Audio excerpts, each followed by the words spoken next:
Donc merle noir et tourneau sans sonner aussi, qu'on entend très bien en bourdon. L'avion, bravo, les moteurs aussi, on entend un scooter très légèrement, une tondeuse aussi à un moment donné. Alors nous avons choisi avec Céline d'intituler cette présentation « Comment entendons-nous le monde ?»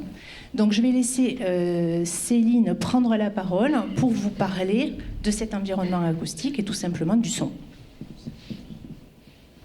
Quand on parle d'audition, en fait, il faut déjà commencer par définir ce que c'est qu'un son. En fait, je ne sais pas si c'est évident pour tout le monde. En fait, un son, ça résulte de la variation de la pression de l'air, tout simplement. Si on prend l'exemple d'une membrane de haut-parleur, en fait, elle va vibrer avec des compressions de l'air et des dilatations. Et en fait, c'est ces compressions et ces dilatations qui vont produire un son. En fait, c'est la même chose pour nos cordes vocales, c'est la même chose pour les instruments de musique, par exemple.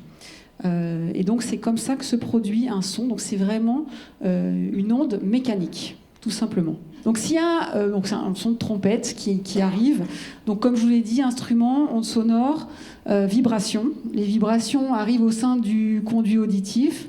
Ils sont projetés au niveau ils arrivent au niveau du tympan, de la membrane, qui va elle vibrer. Ces vibrations vont se faire donc déjà à une certaine fréquence, en fait, une certaine intensité. On a donc le marteau, on retrouve le marteau, l'enclume et l'étrier, la fenêtre en val, notre fameuse cochlée primordiale, qui est donc composée de cellules ciliées. Et c'est ces cellules ciliées qui peuvent être endommagées en cas d'exposition forte. Donc très précieuses, nos cellules ciliées.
Comment on fait le... Ouais, pour voir le prénom. Ouais.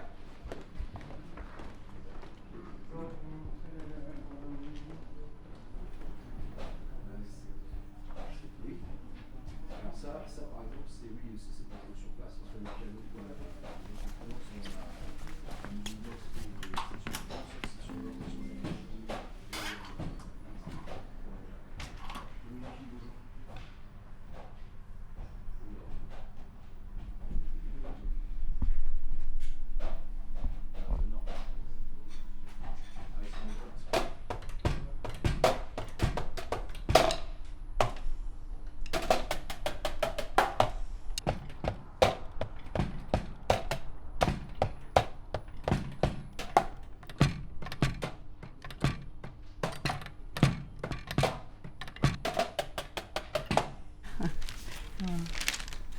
Moi, j'ai pris un chat qui bouge pas, donc c'est bon.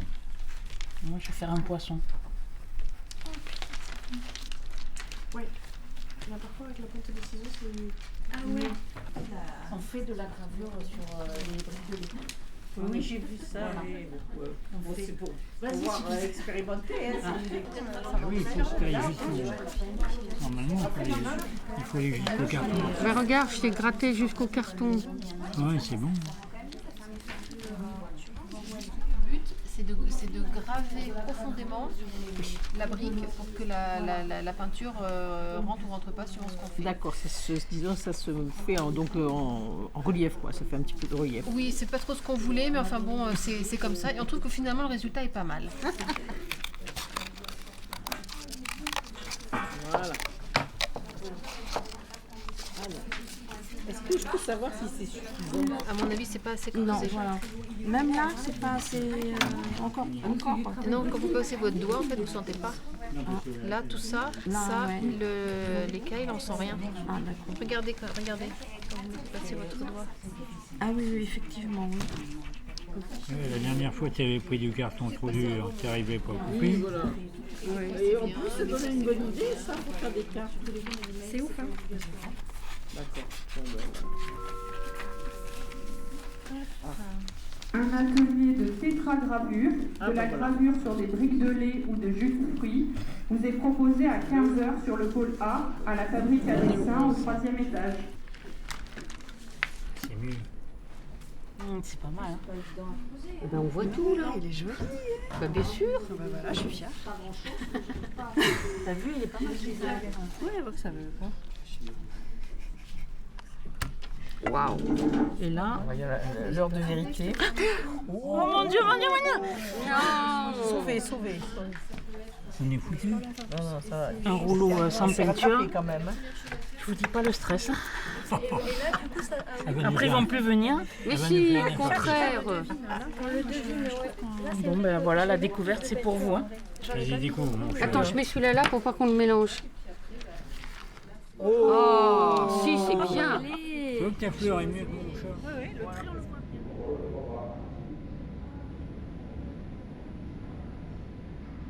Avec des danses. D'accord. Là,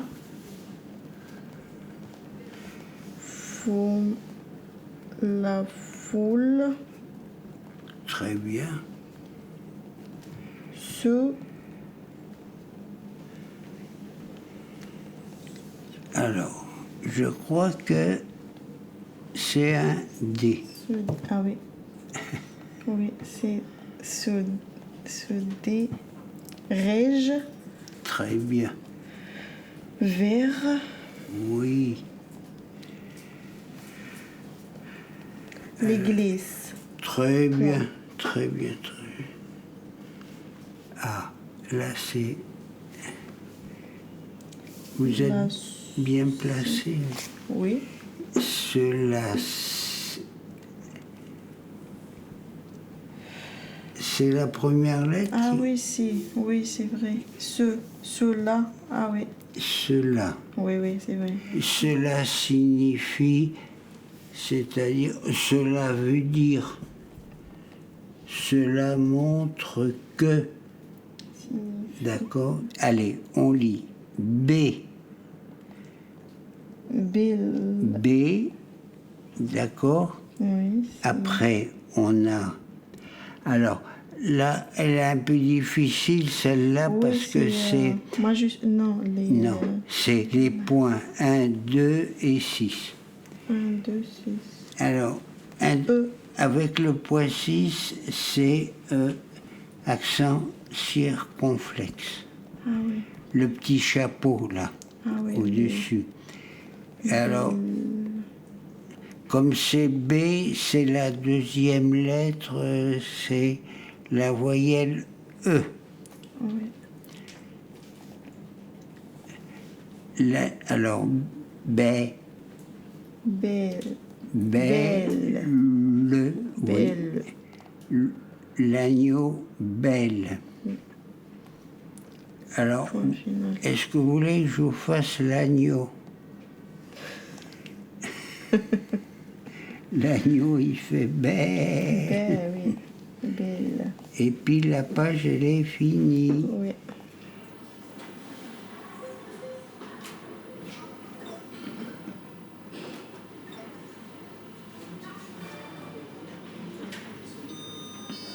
Deuxième étage.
a commencé à chercher un peu dans cette histoire de manière très désorganisée.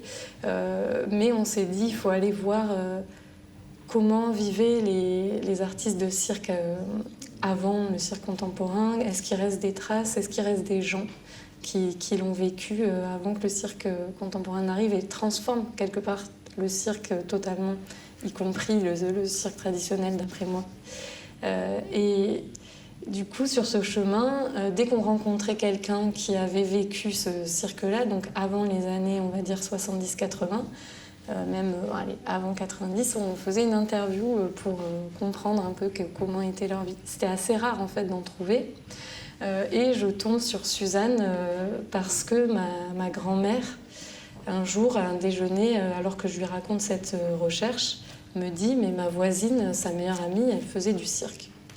Et elle a le même âge que moi. » Donc, à l'époque, 85 ans. Et donc, je lui dis « Ah bon, je voudrais que tu organises un rendez-vous. » Donc, c'était Suzanne. Et on s'est vu une première fois donc, avec ma grand-mère et son amie, voisine de ma grand-mère, Marie-Vonne. Et elle m'a raconté son histoire.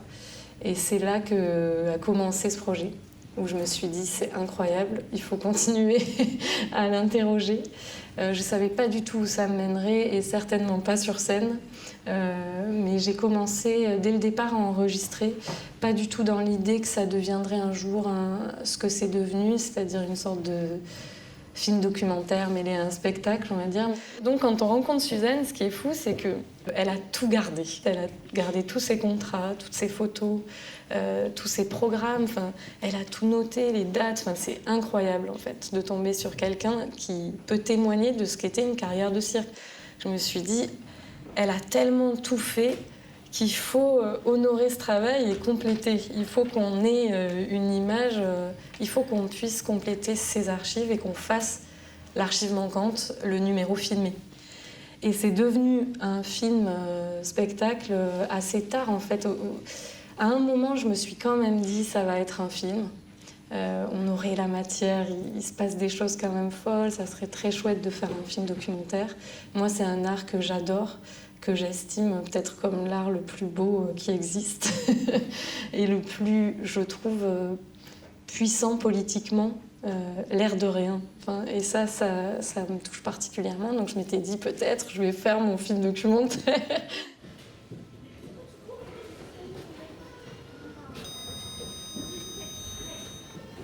Sans descente.